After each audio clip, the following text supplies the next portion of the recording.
Bonjour et merci de nous retrouver pour cette émission où je m'entretiens avec des personnalités intellectuelles du monde chrétien.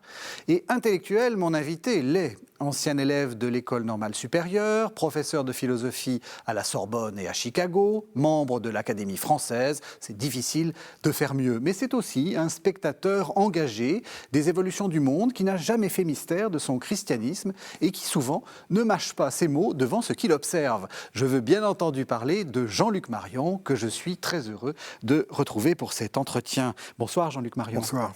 Alors, j'ai dit vos titres et qualités, et puis j'en ai oublié une, ou plus exactement, une nouvelle s'est ajoutée, et vous avez eu le prix Ratzinger. Alors, peut-être pour les téléspectateurs, expliquez ce que c'est que le prix Ratzinger. Le prix Ratzinger a été fondé, je crois, en 2010, pour combler en fait un manque. C'est-à-dire il y a beaucoup de prix littéraires, il n'y a pas de prix de théologie. Et donc, le pape, aujourd'hui émérite, lorsqu'on a fondé à Regensburg, une fondation Ratzinger qui rassemble toutes ses œuvres, qui les édite, etc. On a créé aussi une chaire à l'université de Ratisbonne, une chaire Ratzinger avec un invité tous les ans. La fondation Ratzinger a décidé de créer, avec l'accord du pape émérite, qui n'était pas émérite à l'époque, de créer un prix de théologie mondial décerné tous les ans à deux théologiens ou assimilés. Et c'est comme ça que ça s'est mis en place. Donc vous avez le prix Ratzinger, oui. Alors 2020, que vous venez de recevoir, parce qu'en fait, oui. Voilà, avec la pandémie. Donc félicitations. Alors, ce que je vais vous proposer de faire, on va faire un peu différemment de ce qu'on fait d'habitude dans cet entretien. C'est-à-dire que d'habitude, on commence par le commencement, c'est-à-dire l'enfance, l'éducation. Je vous propose qu'on parte à rebours et qu'on commence par votre dernier livre, si j'ose dire, qui s'appelle « D'ailleurs la révélation ». C'est paru chez Grasset en 2020. Et ça me permet de vous poser une question très naïve. Est-ce que vous avez toujours cru que le christianisme était une religion révélée ? Alors, c'est une très bonne question. Alors, j'ai de plus en plus pensé que le christianisme n'était pas une religion. Simplement parce que le concept de religion est un concept moderne, très ambigu, qui consiste à comparer des choses qui ne sont peut-être pas comparables, qui naît sans doute dans son usage moderne des guerres du même nom. Et c'est justement cette nécessité de trouver un point commun entre des choses qui s'opposaient qu'on a utilisé le concept de religion, qu'on a tendu après à utiliser de plus en plus lâchement, enfin au sens un concept flou, jusqu'à comparer le christianisme et ce qu'on a appelé les religions primitives. Pourquoi primitives ? Je pense qu'actuellement, le dialogue interreligieux, comme on dit, est grévé par l'imprécision, à mes yeux suspecte, du concept de religion. Est-ce que le christianisme doit dialoguer avec d'autres religions ? Avant de répondre à cette question, il faut se demander ce qu'elle veut dire. Elle suppose que le christianisme est une religion. Elle suppose que les croyances, les coutumes, les convictions, le sens du sacré dans les différentes sociétés peuvent tous être englobés par le concept de religion. Donc, moi, j'en doute. Deuxièmement, la question de la révélation. Oui. Alors, j'ai toujours pensé que le christianisme était révélé par Dieu. Mais je me suis posé deux questions. Une première philosophique, en quelque manière. Que veut dire révélation exactement en soi ? C'est-à-dire, la révélation, c'est une visibilité, suppose une visibilité, puis en même temps une visibilité cachée, parce qu'autrement, il n'y aurait pas besoin de la révéler. Donc, qu'est-ce que c'est que la révélation n'est pas une évidence ? Et pourtant, elle prétend faire la pleine lumière. Donc, comment passe-t-on de ce secret ? Pour qu'il y ait révélation, il faut qu'il y ait secret, et puis il faut qu'il y ait dévoilement ensemble. Alors ça, c'est une question que la philosophie peut aborder, puis surtout la philosophie spécialisée dans la question de la visibilité, de l'apparition, c'est ce qu'on appelle la phénoménologie. Donc là, ça m'a intéressé. Et puis, il y a une question théologique que j'ai découverte plus tard, plus récemment, enfin il y a des 10 ans, à ma grande surprise. À ma grande surprise, j'ai vu que le terme de révélation et d'un usage tardif dans la théologie chrétienne. Pour simplifier, ça n'est guère qu'avec saint Thomas d'Aquin que dès la première question de la première partie de la somme théologique, on voit apparaître l'opposition entre la connaissance révélée, biblique, et à la connaissance rationnelle de Dieu. Et on a révélatio ratio, révélatio philosophia, enfin, nombreuses oppositions, et c'est ceci qui s'est développé. Auparavant, les pères, à l'époque de la grande théologie, la plus spéculative, n'emploient pas le mot révélation, ou alors au sens des révélations privées, quand Paul a une vision, des choses comme ça, mais il n'y a pas, la Bible n'est jamais appelée la révélation. Et d'ailleurs, les théologiens, les historiens du dogme le reconnaissent, mais ils n'ont pas l'air de s'en étonner. Ils disent, ils constatent, on dit souvent, c'est curieux, il n'y a pas de concept traditionnel de révélation, mais c'est sans doute parce que c'est tellement important qu'on n'a jamais tenté de le définir. Et moi, je me suis demandé pourquoi les théologiens, pendant 12 siècles, n'en avaient pas besoin. Et évidemment, on découvre que la notion de révélation est problématique. Elle a été généralisée à partir du second Moyen-Âge, à partir du XIIIe siècle. Elle s'est développée comme un... Comment dire ? C'était une manière de mettre aux prises la philosophie et la non-philosophie de la théologie. Alors on se répartissait les rôles, l'un à la révélation, l'autre à la raison. Ce qui était extrêmement dangereux, d'abord parce qu'en un premier temps, la révélation prétendait dominer la raison, et en un deuxième temps, abandonnant la raison à elle-même, la raison a pris sa revanche et elle a demandé des comptes à la révélation en lui disant « Es-tu rationnel ?» Donc, d'une certaine façon, c'est une forme de concept opératoire, pour, presque sociologique, pour qui est... Absolument sociologique, parce que ça correspondait à la distinction entre la faculté des arts et la faculté de théologie au Moyen-Âge, puis après, ce que Kant a appelé, dans un petit livre célèbre, le conflit des facultés, les facultés supérieures, la théologie, le droit et la médecine, et avec la faculté des arts, c'est-à-dire la philosophie. Et alors, c'est dans ce contexte universitaire, d'organisation universitaire, que finalement, la révélation, c'était le champ propre aux théologiens, qui justifiait leur présence dans l'université. Mais... ce n'est pas un concept théologique fondamental. Alors j'ai essayé de voir à quelles conditions on pouvait rétablir un concept théologique et pas le concept flou historique de révélation. Là, c'est beaucoup plus compliqué. Alors, justement, pourquoi, à quoi vous êtes arrivé ? Parce qu'on va tout de suite dire qu'une des idées fondamentales que vous avez, c'est ce qu'on appelle le phénomène saturé, c'est-à-dire quelque chose qui s'impose au-delà de la raison, d'une certaine façon, vous me corrigerez, hein, mais qui s'impose au-delà des catégories qu'on peut avoir. Ça tombe bien pour vous, l'idée qu'on sort du vieux débat, le côté philosophique, le côté théologique... Bon, alors je suis allé très vite, hein, vous corrigerez ma manière de dire. Plusieurs choses. Il y a d'abord le concept de phénomène saturé qui relève de la philosophie. Et on reviendra dessus. Que j'ai, si je puis dire, fixé. En philosophie, traditionnellement, il y a deux manières de considérer le phénomène. Ou bien c'est un phénomène évident, parfait, où il y a une adéquation, une égalité entre les deux composants d'un phénomène, c'est-à-dire un concept et une intuition. L'intuition, elle est puissante, elle s'impose, mais comme telle, elle ne dit rien. Elle est confuse. Et il faut qu'il y ait un concept qui la rende intelligible. Bon, alors, quand tout se passe très bien, mais c'est très rare, il y a l'évidence, c'est-à-dire la composition parfaite des deux. La plupart du temps, nous avons des phénomènes déficients, qui sont d'ailleurs beaucoup plus pratiques, c'est-à-dire où nous avons d'abord, tout immédiatement, dans une intuition même partielle, nous reconnaissons la totalité du concept. Dans les objets techniques, c'est exactement ce qui se passe. En fait, nous ne savons pas Nous n'avons pas du tout l'intuition des objets techniques, l'intuition complète des objets techniques que nous utilisons. Il faudrait être le spécialiste. Votre téléphone portable. Oui, etc. On ne sait pas du tout comment, mais on en a le concept, l'usage, et il y a une disproportion complète entre la simplicité de l'usage, enfin la relative simplicité de l'usage, et la complexité de l'intuition qui y correspond. Oui. Non. Alors ça, ce sont les deux cas. Mais la philosophie n'a pas, quand elle pose ces deux cas, elle en fait la théorie tout le temps, très bien, n'a pas envisagé un autre cas possible. C'est-à-dire non pas le surcroît du concept sur l'intuition, mais le surcroît de l'intuition sur le concept.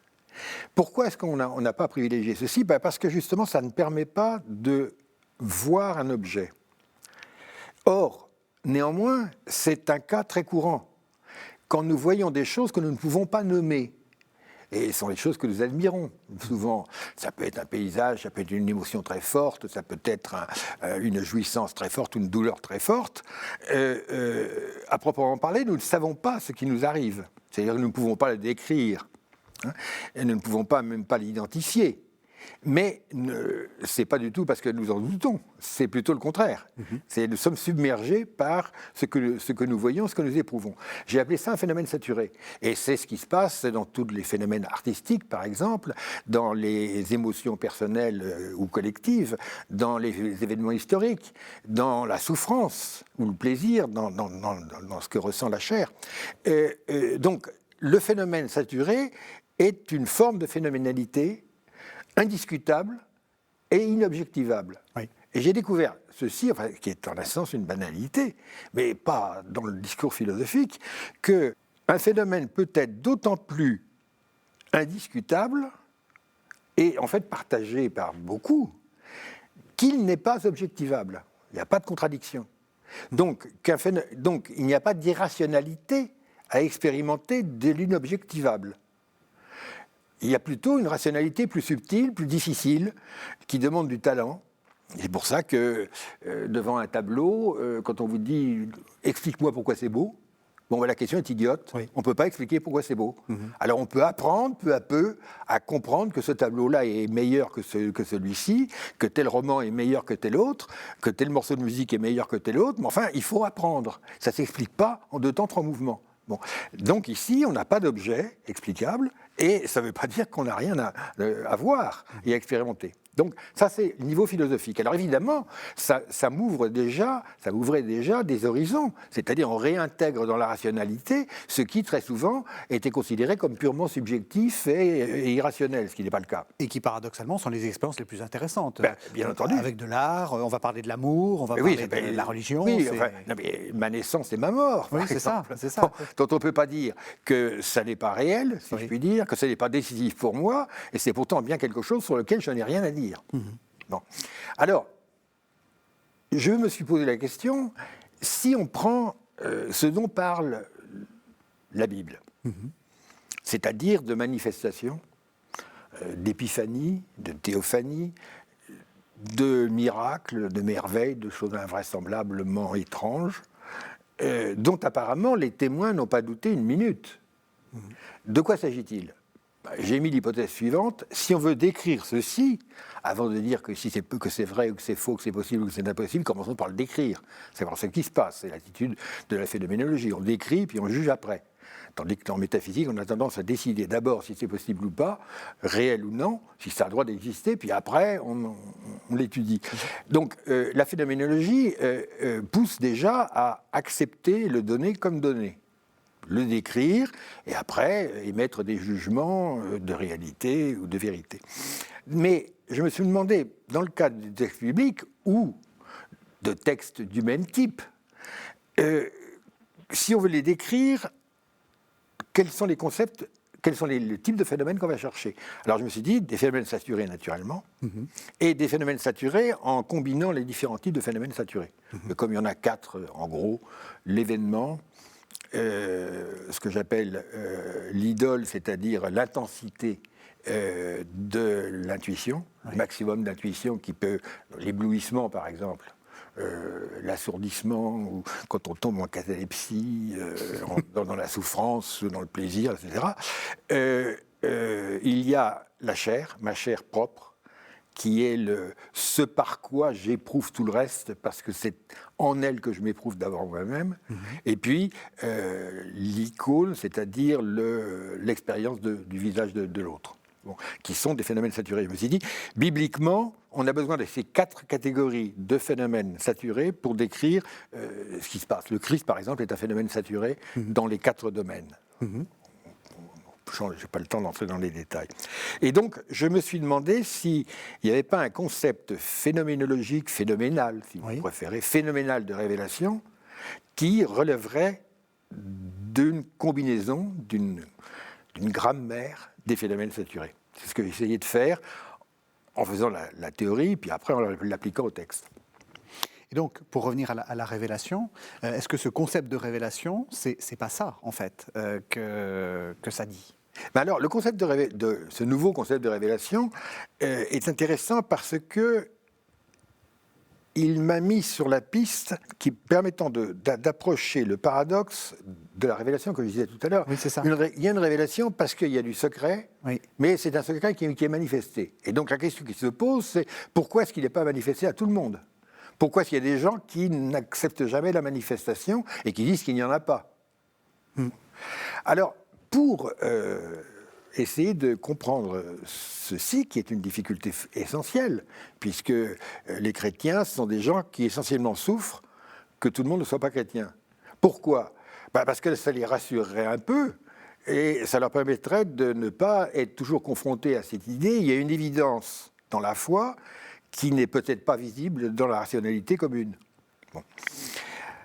Alors, je crois qu'il y a une manière de répondre en tenant compte de deux situations différentes de l'expérience de la vérité. Il y en a 2, pas une. Il y a l'expérience de la vérité quand la vérité est, si je puis dire, une vérité du monde. En fait, c'est saint Augustin qui explique ça au livre 11 des Confessions. Il y a une vérité, il appelle ça la lumière, la vérité qui luit. C'est-à-dire, plus l'évidence du vrai se déploie, plus celui qui la voit s'en réjouit. Parce que la lumière dissipe les ténèbres du monde, et d'un seul coup, je comprends, je sors de l'ignorance, je domine la situation, et donc, plus il y a d'évidence, mieux c'est. Mais il y a des cas où la lumière, lorsqu'elle éclaire le monde, éclaire aussi celui qui regarde et se retourne sur lui. C'est-à-dire, elle envahit tout. Et le spectateur se trouve submergé par la lumière, elle aussi. Alors à ce moment-là, c'est la lumière qui accuse, lux redargans, veritas redargans, et la lumière qui accuse, d'ailleurs c'est intéressant parce que dans le langage courant, on dit aussi qu'une lumière rasante accuse les reliefs. Oui. Bon. Là, c'est une lumière qui accuse, non pas parce qu'elle est méchante, mais parce qu'elle fait la vérité partout où elle est, y compris sur celui qui regarde, qui ne tient pas toujours à ce que la lumière se retourne sur lui. Parce qu'évidemment, il y a des choses qu'il préférait cacher. Oui. Bon. Donc, il se sent pris en faute. Et c'est pour ça que dans certains cas, on préfère refuser la lumière, non pas parce qu'elle montre de l'évidence, non pas parce qu'on hait l'évidence, mais parce que l'évidence se retourne sur moi et me met en cause. Et on se ment à soi-même en disant « la lumière n'a rien à me reprocher, à moi, et donc je vais dire que je n'en ai pas besoin pour voir le monde. » C'est-à-dire, on refuse l'évidence, pas parce qu'il y a l'évidence. Parce qu'elle est accusatrice. Mais parce qu'elle est aussi accusatrice. Oui, c'est ça. Et il y a toujours un combat, que saint Augustin explique très bien, entre l'amour de la vérité et la haine de la lumière qui est faite sur moi. C'est-à-dire que si je veux la vérité à tout prix, ce que je prétends spontanément, en fait, je la veux aussi longtemps qu'elle ne m'accuse pas trop. Et on voit très bien pourquoi il y a un rapport entre la révélation est l'aveu des fautes. C'est-à-dire pour voir, accepter l'évidence, et il y en a autant qu'on veut de l'évidence, si je puis dire, quand c'est Dieu qui la donne. Il faut accepter aussi l'évidence que je ne suis pas Dieu, je ne suis pas parfait, je suis pécheur. Si je n'avoue pas ça, simplement, il faut que je ferme les yeux sur moi-même et que je ferme les yeux sur le reste, parce qu'il n'y a qu'une seule lumière. Donc à ce moment-là, on comprend qu'il n'y a pas d'évidence sans amour de cette évidence, et que cet amour suppose que je fasse le ménage sur moi-même. Et c'est pour ça que l'évidence est parfois refusée. Elle est refusée pour une raison tout à fait rationnelle, qui s'explique extrêmement bien. J'ai besoin de l'expliquer. Aucun des téléspectateurs en ce moment, tous ont compris. Oui, absolument. Absolument. L'évangile de Jean dit ça, d'ailleurs, c'est le sous-texte d'Augustin. Ceux qui sont de la lumière apportent leurs œuvres, et puis les autres... Oui, absolument. Oui, tout à fait. Et alors, ceci est intéressant parce que ça réintègre, si je puis dire, l'acceptation de l'évidence à l'intérieur du concept de vérité. Oui. Alors, si on a alors, pourquoi est-ce que ceci n'est pas clair? Parce que la plupart du temps, nous avons un rapport étroit, à une vision étroite de la vérité, où celui qui la voit n'est pas en cause. Dans le monde technique, dans le monde quotidien, la vérité, c'est... mon téléphone portable marche-t-il ou ne marche-t-il pas? C'est de la faute du téléphone portable, je ne suis pour rien. Vous n'êtes pas engagé dans votre téléphone portable. Je ne suis pas engagé là-dedans. Oui. Mais il y a des cas où, si ma relation amoureuse ne fonctionne pas, évidemment, je vais dire que c'est de la faute de l'autre, mais je sais bien qu'au minimum, les torts sont partagés. C'est ça. Bon, ça rejaillit sur moi. Et on voit bien que dans ce deuxième cas, c'est là que la violence, le mensonge, la haine... Pourquoi l'amour se transforme-t-il en haine si facilement? Parce que s'il y a amour, on est deux, donc j'ai une responsabilité, et donc si j'échoue, je vais reporter, je vais vouloir m'innocenter, et donc reporter le tort sur l'autre, et donc à ce moment-là, la haine va prendre la place de l'amour. Donc on voit très bien que tant qu'il s'agit des objets, c'est-à-dire du monde qui n'est pas le mien, qui n'est pas moi, la vérité ne me met pas en danger.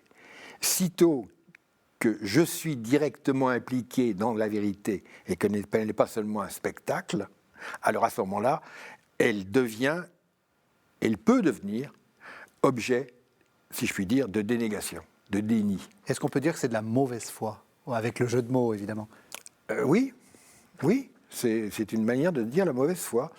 C'est une foi qui est la mauvaise et qui se retourne et qui ne veut surtout pas que la vérité soit faite. Et alors du coup, le paradoxe dont nous sommes partis, que la révélation peut être refusée, non pas parce qu'elle manque d'évidence, ça c'est du fidéisme. La révélation, on croit parce qu'on n'a pas d'évidence. Oui. Parce que c'est pas du tout ça. La révélation est évidente, mais cette évidence doit être aimée pour pouvoir être supportée. Et donc on comprend pourquoi il y a un refus de l'évidence du révélé. Et d'ailleurs, c'est ce que dit dans Saint Jean, c'est 14 sites, je crois. Je pourrais vous dire d'autres choses, mais vous n'avez pas la force de le supporter. Vous n'êtes pas capable de le supporter, oui. C'est ça. Vous n'êtes pas capable de le supporter encore. Oui. C'est pour ça qu'il faut l'Esprit Saint. Parce que ça va vous faire un choc terrible et vous allez être, comme on dit maintenant, complètement déstabilisé. Oui. Donc la révélation déstabilise, non pas du tout parce que c'est un paradoxe incroyable, etc., mais parce que ça a une... Ouais, c'est comme un tsunami, quand ça arrive, ça vous ébranle complètement. Et il faut être supporté, soutenu par l'Esprit Saint pour prendre ça en face. Je vous propose qu'on fasse une première pause, un premier texte, justement pour passer à un autre livre, mais ça va être très facile, parce qu'une fois que vous avez tout expliqué, on a déjà compris ce que c'est qu'un phénomène saturé, vous nous avez déjà parlé de l'amour, on va parler du phénomène érotique. Mais d'abord, un premier texte, Jean 21, les versets 15 à 17.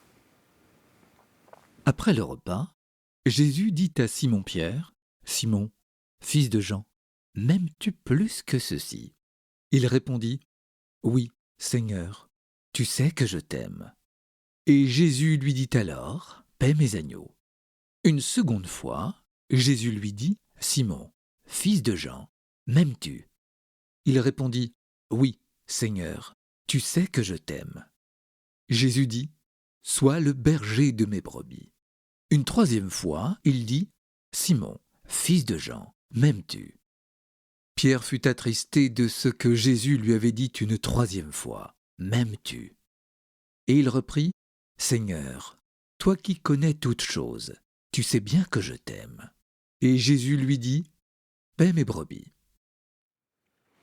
Alors c'est un texte qui a fait couler beaucoup d'encre, enfin comme c'est un peu banal ce que je viens de dire parce que l'Évangile fait toujours couler beaucoup d'encre, mais on voit bien que, enfin on ne voit pas dans la traduction française, mais on le voit dans le grec, qu'il y a un jeu entre deux verbes. Il y a un verbe que dit Jésus d'abord à Simon, qui est agapao, aimer d'amour on peut dire. Aimer de charité. Aimer de charité. Et puis, un autre verbe auquel répond Pierre, philéo. Alors là aussi, on ne sait pas trop. Voilà. Et on a souvent dit, la question que pose Jésus, c'est « Est-ce que tu m'aimes vraiment, vraiment ?» Et l'autre est un peu plus distant et essaie de botter en touche. Vous dites « Pas du tout ». Mais non. Bon, vous avez une opposition possible. Vous avez le Christ qui demande... M'aimes-tu, agapein, qui veut dire l'amour de la charité, l'amour qui est le vrai amour, quoi. Le vrai amour, enfin l'amour, bon, l'amour dont on aime Dieu. Et puis en face, Pierre qui emploie philein, qui veut dire aimer comme on aime le vin, la philosophie, une femme, son bien, etc. Donc un sens beaucoup plus, disons, profane, large. Alors, on pourrait s'attendre à ce que le Christ répète sa question jusqu'à ce que Pierre comprenne que philein, c'est pas assez, oui, et qu'il faut dire agapein. C'est ça. Et qu'il l'aurait dit la troisième fois. Or, c'est ça qui est très surprenant, la troisième fois, le Christ, quand il pose la question, n'utilise plus agapein et utilise philein. C'est-à-dire le sens supposé profane, banal, large et faible. Mm-hmm. Alors, comment comprendre ? Alors, c'est intéressant parce que, je crois que c'est Saint Jérôme, si je ne me trompe pas, je fais Ambroise ou Jérôme, c'est Jérôme avec qui Saint Augustin était très souvent en discussion un peu vive sur la question de traduction des textes bibliques. Oui. Remarque cela aussi, et dit, c'est extraordinaire, le Christ favorise le sens le plus profane d'amour, et c'est très bien parce qu'il faut aimer Dieu avec ses tripes. Il ne faut pas l'aimer d'une manière extatique, il faut l'aimer comme on aime avec désir, tout ce à quoi on tient très bien. Donc plus c'est tripal, si je puis dire, mieux c'est. Alors saint Augustin ne dit pas ça, il dit, lui, qu'il n'y a qu'une seule manière d'aimer. Et que alors ça, il le redit dans son commentaire de Jean, de l'épître de Jean, etc. Il le redit souvent, il le redit dans d'autres textes. Et il y a toute une tradition sur ce que j'appelle l'univocité de l'amour. L'amour se dit en un seul sens, oui, qui va jusqu'à, par exemple, François de Sales. Mais alors, pourquoi est-ce que c'est important de dire il n'y a qu'une seule manière d'aimer ?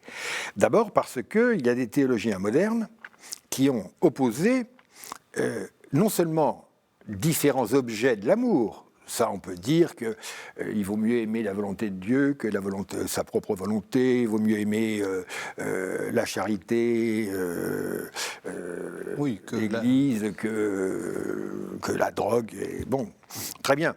Mais qu'il y a différentes formes d'amour irréductibles, passer d'un amour, d'une manière d'aimer à une autre manière d'aimer. Mm-hmm. C'est arrivé jusqu'à ça être théorisé par un tristement célèbre, je pense, théologien luthérien de l'entre-deux-guerres du siècle dernier, Nygren, qui avait opposé amour comme agapé, charité, et amour comme Eros. Eros et Agapé, livre qui a eu une influence considérable, où il disait, en gros, il y a l'amour païen qui a débordé sur, à cause de Saint-Augustin, qui est responsable de tous les maux, comme chacun sait, sur l'amour théologique, et puis le vrai amour, qui est la charité. Alors l'un va de bas en haut, et régi par la possession, etc. Ça, c'est pas bien. Puis l'autre va de haut en bas, et il est régi par la dépossession, et ça, c'est très bien. Alors, cette opposition est passée, si je puis dire, comme une lettre à la poste, chez beaucoup d'exégètes, retenus dans les critiques littéraires, comme une évidence. Or, je crois qu'elle n'a aucune évidence. En particulier, c'est un point très intéressant, en tout cas, pas dans le texte. Elle n'a pas de fondement biblique. Oui. Il n'y a pas un seul texte qui oppose Eros et Agapé dans toutes les Écritures. Et les emplois d'Eros à propos de Dieu, non seulement Dieu est désiré et aimé avec l'éros humain, mais Dieu, et Grégoire de Nysse, en tant que commentaire du Cantique des Cantiques, il y insiste, Dieu aime avec Eros les hommes. Et c'est pourquoi, dans le Cantique des Cantiques, il est celui qui désire. Il est Érastès. Il y a une thèse du père Malouf à la Cato sur ce sujet qui insiste beaucoup sur ce point. Il a absolument raison. Et que Dieu soit appelé Eros, il y a une longue tradition qui commence avec Ignace d'Antioche, qui va chez Origène, chez les Cappadociens, chez Denis, l'Aréopagite évidemment, et qui va dans tous les commentaires du Cantique des Cantiques. Et en fait, quelqu'un l'a dit récemment dans des termes excellents, c'était Benoît XVI dans son encyclique Deus Caritas Est. Celui du prix. Celui du prix. Et qui a dit qu'on ne peut pas séparer la dimension érotique de la dimension caritative dans l'acte d'amour. C'est pas d'une audace qui viole les bienséances que de dire que toute expérience érotique nous oblige à mêler les deux. Absolument. Absolument, oui, c'était une évidence. Oui. Donc, l'amour d'un homme et d'une femme est physique, est érotique dans la mesure où il est aussi plein de charité. C'est évident. Et d'ailleurs peut-être le fait d'avoir trop distingué ça qui fait qu'on arrive à la situation dans laquelle nous sommes. Absolument, absolument. Donc tout ceci. Alors pourquoi est-ce que non seulement on peut peut-être constater qu'il n'y a qu'une seule manière d'aimer, mais et c'est ça que j'essaie d'expliquer dans le phénomène érotique. Donc, le phénomène érotique, j'essaie de montrer les différentes épages et étapes pour ainsi dire inévitables et nécessaires de la chose. Mais pourquoi est-ce que c'est théologiquement décisif ? Parce que on dit Dieu nous sauve en s'incarnant, très bien. Mais ça veut dire Dieu se fait homme pour que l'homme soit fait Dieu. Oui. C'est le principe de la divinisation. Parfait. Alors, comment se fait cette divinisation ? Vous avez 2 ou 3 moyens de dire... il faut que quelque chose soit commun. Alors, si on prend un point de vue philosophique, métaphysique, on va dire que c'est par la relation d'être, de l'être, que nous sommes unis à Dieu. Ce qui est vrai, puisque Dieu nous crée. Enfin... C'est un peu abstrait. C'est un peu abstrait, et puis surtout, on n'a pas de concept d'être qui s'applique au même sens à Dieu et à l'homme. C'est ça. On n'a qu'une analogie. Et si ce concept est univoque, il ne s'applique pas vraiment à Dieu. Bon. Par contre, on peut comprendre que Dieu nous a appris à aimer comme lui aime. C'est-à-dire ce qui est commun, quand tout se passe bien, entre Dieu et nous, ce qui assure la divinisation, c'est finalement que nous apprenons à aimer à la manière dont Dieu aime. Alors ça, c'est quelque chose qui se comprend. Je ne dis pas que c'est aisé à faire, mais ça se comprend. Donc il est très important que l'amour dont Dieu nous aime ne soit pas totalement différent de ce que nous entendons ou pouvons accomplir sous le nom d'un acte d'amour. Il faut que ça arrive à coïncider. Alors évidemment, c'est très difficile à faire. Mais enfin, ce n'est pas infaisable. Du moins, je pense que la vie chrétienne, l'ascèse chrétienne, l'éducation chrétienne, etc., le style de vie chrétien repose sur cette conviction. Et moi, je pense que si on veut parler de divinisation, il n'y a que comme ça qu'on peut le faire. Pour que le téléspectateur comprenne bien, est-ce que cet amour, donc quelque chose qu'on expérimente avant d'en avoir le concept, c'est aussi un phénomène saturé? Ah oui, bien entendu. L'amour est le type même du phénomène saturé, parce que on ne comprend pas à l'avance ce qui se passe. Vous savez quand est-ce qu'on est amoureux? Non. Eh bien... Quand tout est fini. Non. On est amoureux quand... ça y est, on est parti. C'est quand on dit à son meilleur copain « Ne t'inquiète pas, je ne suis pas amoureux ». Donc, quand on dit ça à son meilleur ami, c'est qu'on y est. C'est fini. On est pris. donc, je pense que, si vous voulez, l'expérience amoureuse se passe toujours en trois... Elle est rythmée par trois questions. La première question, c'est « M'aime-t-on » D'ailleurs, c'est la question narcissique, que la plupart du temps, enfin, beaucoup de gens ne la dépassent jamais. C'est-à-dire, on veut être aimé à tout prix. Alors, ça veut dire qu'on veut être aimé, donc on attend que quelqu'un vous aime pour s'engager en retour. Et si possible, un peu moins. Parce que c'est celui qui investit le moins qui s'en sortira le mieux si ça rate. Bon. Oui. Donc, à ce moment-là, on veut le désir de l'autre. C'est très exactement ça. La psychanalyse explique ça très bien. Bon. Et alors, comme bien entendu, c'est impossible, on veut contraindre l'autre à vous désirer, donc c'est le processus de la séduction, et le processus de la séduction à ce processus peut succéder, ou les deux peuvent se superposer, la contrainte. C'est-à-dire on veut obliger l'autre. Et si ça ne marche pas, on va le haïr parce qu'il ne vous aime pas. Mais en même temps, on veut que celui que l'on hait parce qu'il ne vous aime pas, vous aime quand même. Donc on est dans la situation contradictoire mais habituelle où on hait la même personne que l'on aime, etc., etc. Ceci pouvant se terminer par la mort, ou la haine, ou le meurtre, etc., la violence finale, la guerre. Ça, c'est la première question. Quand on reste dans cette question, ce qui arrive très souvent, ce qui est la situation de l'adolescence, on en arrive à ça. Alors, la vraie posture amoureuse commence quand on devient aussi courageux que Don Juan. C'est-à-dire où on pose la question, suis-je moi capable d'aimer le premier? C'est-à-dire, Don Juan est un homme que j'admire profondément, en un premier temps, c'est-à-dire que lui, il y va. C'est ça, oui. Il est prêt à faire le premier pas, il est donc prêt, il risque de prendre un râteau, comme on dit, mais il a confiance en ses moyens et il prend le risque. Il fait des avances. J'aime ce terme, faire des avances, parce que ça aussi a un sens bancaire. Oui. Il joue son honneur, son talent, son argent pour la convaincre. Et ça marche. Don Juan, c'est 1000 lettrés. Oui, 1000 lettrés. Enfin, ça marche ou ça peut ne pas marcher. Mais je veux dire, ce type est courageux. Oui. Et le plus grand Don Juan de l'histoire, c'est Dieu. Car Dieu nous aime le premier. Oui. Il nous aime alors que nous sommes encore pécheurs, donc il prend un grand risque. Et il nous aime tellement le premier qu'il nous aime avant que nous soyons, puisqu'il nous a créés.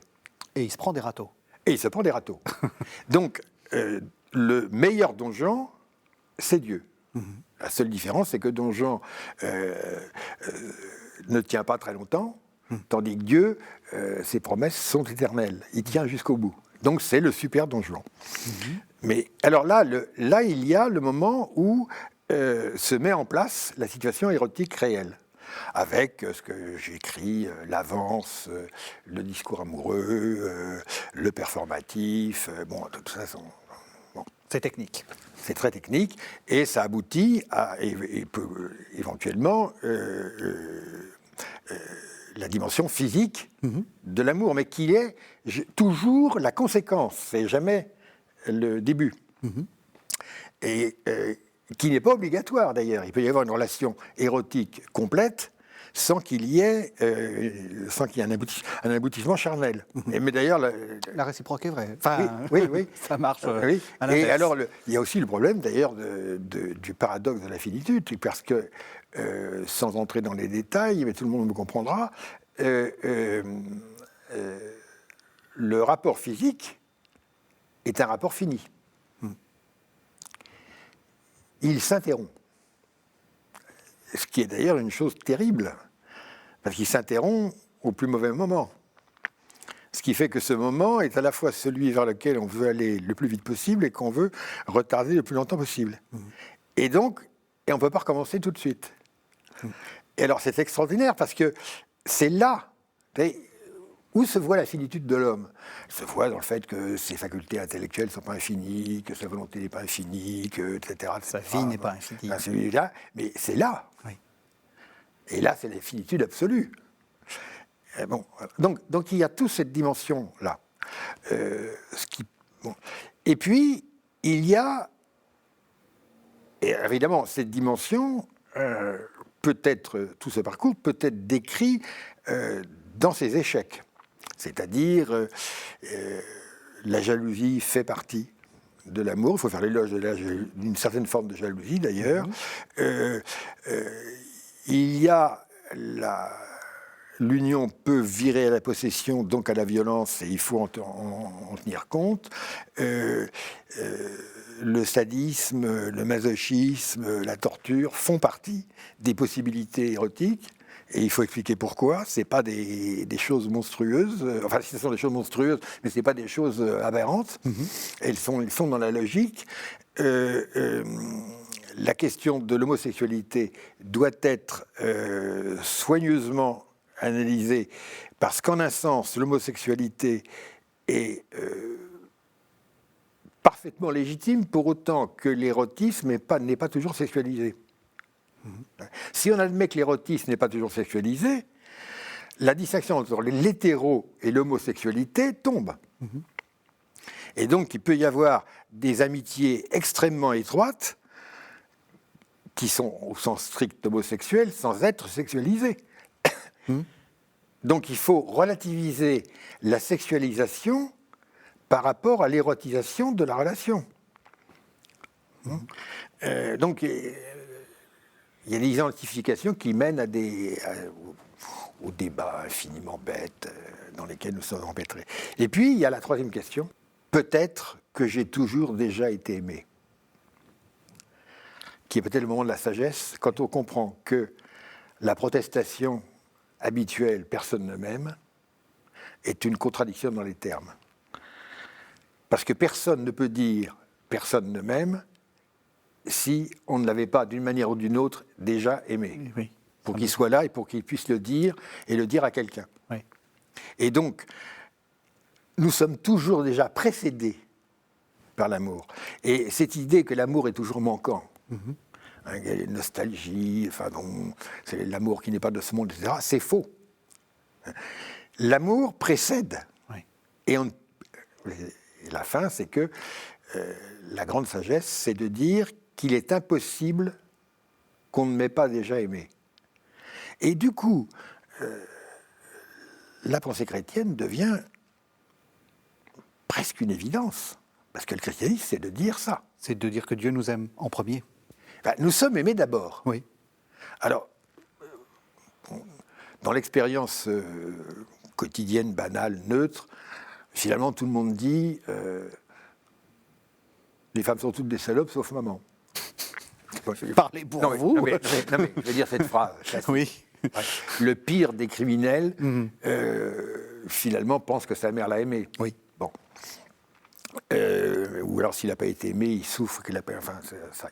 Donc ça dit quelque chose. Ça dit quelque chose de ça. Et le chrétien reprend ça à un niveau radical et supérieur. Donc c'est parfaitement rationnel. Oui. Donc, la question du phénomène érotique est une question à la fois existentiellement originelle et inévitablement théologique. Alors on arrive à la fin de l'émission, mais je vais vous faire entendre un deuxième texte. C'est un texte de Husserl, ça c'est issu des méditations cartésiennes, ça date des années 30. C'est pour qu'on arrive à un dernier concept, c'est le concept de phénoménologie que vous allez devoir nous expliquer en 6 minutes. Quiconque veut vraiment devenir philosophe devra une fois dans sa vie se replier sur soi-même et au-dedans de soi, tenter de renverser toutes les sciences admises jusqu'ici et tenter de les reconstruire. La philosophie, la sagesse, est en quelque sorte une affaire personnelle du philosophe. Elle doit se constituer en tant que sienne, être sa sagesse, son savoir qui, bien qu'il tende vers l'universel, soit acquis par lui et qu'il doit pouvoir justifier dès l'origine et à chacune de ses étapes, en s'appuyant sur ses intuitions absolues.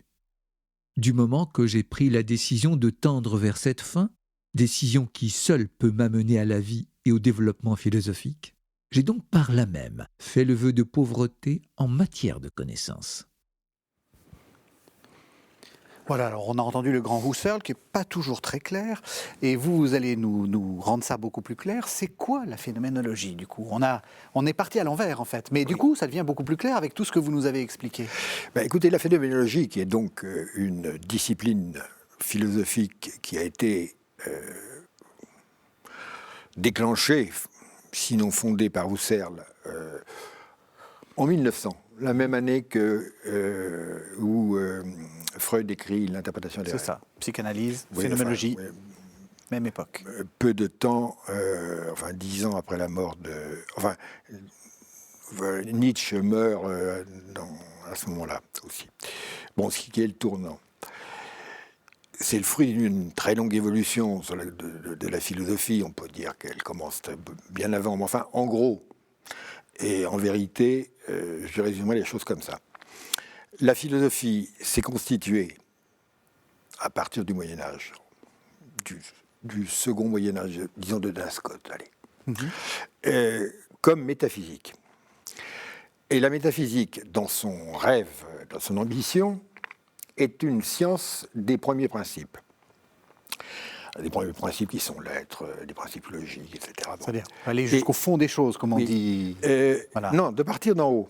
Pardon, de partir d'en haut. De partir d'en haut. C'est-à-dire, si on a les vrais principes, on peut à partir des combinaisons et par déduction, arriver, si je puis dire, à reconstituer a priori, pour ainsi dire, surtout au début, les essences des choses de plus en plus individualisées.